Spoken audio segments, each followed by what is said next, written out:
ಆತ್ಮೀಯ ವೀಕ್ಷಕರೇ, Patil news alert ಸುದ್ದಿ ಚಾನೆಲ್ಗೆ ಸ್ವಾಗತ ಸುಸ್ವಾಗತ. ಆಧುನಿಕ ಜಗತ್ತಿನಲ್ಲಿ ಇಂದು ಅನೇಕ ತಂತ್ರಜ್ಞಾನ, ವಿಜ್ಞಾನ ಆವಿಷ್ಕಾರಗಳು ಕಾಣುತ್ತಿದ್ದೇವೆ.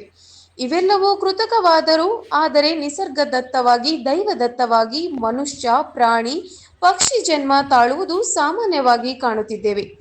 ಆದರೆ ಮಸ್ಕಿ ತಾಲೂಕಿನ ಹಾಲಪುರ ಗ್ರಾಮ ಪಂಚಾಯಿತಿ ವ್ಯಾಪ್ತಿಯ ಜಿನ್ನಾಪುರ ಗ್ರಾಮದ ಕರಿಯಪ್ಪ ಕಾರಟಗಿ ಎಂಬುವವರ ಆಡು ವಿಶೇಷ ಮರಿಗೆ ಜನ್ಮ ನೀಡಿದ್ದು, ಅದು ಒಂದು ಕಣ್ಣು, ಮೂಗಿಲ್ಲ, ಬಾಯಿ ಇದೆ, ನಾಲಿಗೆ ಪಕ್ಕದಲ್ಲಿ ಕಂಡು ಬರುತ್ತದೆ.